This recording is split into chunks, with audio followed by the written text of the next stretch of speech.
अमरोहा में क्या कुछ हुआ है, एक बार टाइमलाइन को ग्राफिक्स के जरिए समझने की कोशिश करते हैं। अमरोहा की रहने वाली आहाना, जो कि महज 16 साल की थी, जो कि 11वीं क्लास में पढ़ाई कर रही थी, उसकी मौत हो जाती है। फास्ट फूड खाने की वजह से उसकी मौत होती है। उसकी आंतें खराब हो जाती है, जिसमें पिज्जा, बर्गर और बहुत सारे फास्ट फूड आइटम्स शामिल रहे। तो आपको बता दें कि बचपन से ही फास्ट फूड खाने की उसे आदत लग जाती है और सबसे ज्यादा गौर करने वाली बात यहाँ पर यह है कि उसके परिवार की तरफ से उसे फास्ट फूड खाने से रोका नहीं जाता और साथ ही साथ देसी खाने के बजाय हर रोज वो फास्ट फूड खाती थी। आहाना ने किसी की भी नहीं सुनी। यही कारण रहा कि आहाना आज इस दुनिया में नहीं रही। आपको बता दें कि पेट में गंभीर समस्याओं के साथ में आंतों की समस्याओं से आहाना जूझ रही थी। तबीयत बिगड़ने के साथ ही वहां पर जो लोग थे उसे अस्पताल में भी लेके गए। उसके घर वालों ने उसे अस्पताल में एडमिट करवाया, जिसमें उसकी तबीयत में सुधार भी आया था। उसकी सर्जरी भी सक्सेसफुल हुई थी। आपको बता दें कि फास्ट फूड खाने से आहाना के पाचन तंत्र में नुकसान हुआ। पेट में गंभीर समस्या के साथ आंत में छेद होने से उसकी हालत बिगड़ गई थी और जंक फूड खाने की वजह से ही कंटिन्यूअस बेसिस पे उसका जो पूरा पाचन तंत्र था वो खराब होता चला गया। रोजाना जंक फूड खाने की वजह से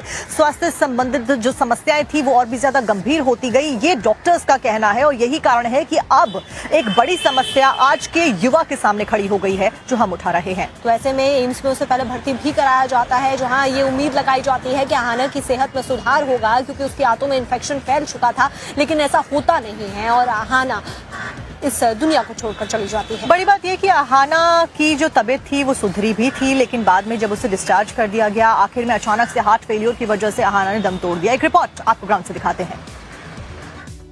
देश में जिस तरह से फास्ट फूड का चलन बढ़ रहा है, अब स्वास्थ्य को लेकर गंभीर ये चिंता का विषय बनता जा रहा है। जिस तरह से छोटे बच्चे और युवा वर्ग आजकल रोजाना फास्ट फूड जैसे पिज्जा, बर्गर या फिर अगर हम बात कर ले कि जो देसी फास्ट फूड है, समोसे, कचौड़ियाँ, ब्रेड रोल का सेवन रोजाना कर रहे हैं, उससे काफी ज्यादा समस्याएं बढ़ रही हैं, जैसे दिल की बीमारियां, पेट से जुड़ी हुई दिक्कतें, हार्मोनल गड़बड़ियां हो या फिर डायबिटीज हो। इस वक्त आप देख सकते हैं कि मेरे पीछे आपको समोसे, कचौड़ी, कई सारी जो फास्ट फूड के आइटम्स है वो नजर आ रहे होंगे, लेकिन ये अब जो है वो एक बहुत बड़ी चिंता का विषय बनते जा रहे हैं, क्योंकि इससे अब बहुत बच्चे और युवा वर्ग प्रभावित हो रहे हैं। वहीं स्वास्थ्य विशेषज्ञों का कहना है कि बाजारों में मिलने वाले ज्यादातर फास्ट फूड जो होते हैं वो बार बार एक ही तेल और साथ ही मैदा और ज्यादा नमक मसाले में बनाए जाते हैं, जो बच्चों के शरीर और मानसिक विकास के लिए बहुत ही बुरा असर डालते हैं। इसीलिए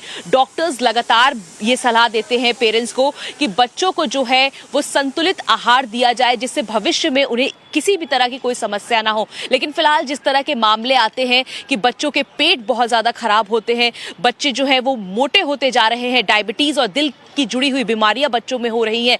फिलहाल अगर बात करें तो इस तरह से फास्ट फूड जो है वो अब हर गली मोहल्ले में मिलने लगे हैं, लेकिन ये अब बहुत बड़े स्वास्थ्य का चिंता जो है वो बनती जा रही है, क्योंकि इससे जुड़ी हुई कई बीमारियां जो हैं अब पनपने लगी हैं।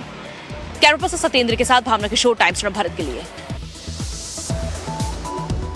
इस मुद्दे के ऊपर हमारी संवाददाता भावना किशोर ने देश के प्रसिद्ध डॉक्टर रवि मलिक से बात की है। उन्होंने क्या कुछ कहा है, आपको सुनवाते हैं। मैं तो ये कहूँगा फास्ट फूड जो है स्लो पॉइजन है।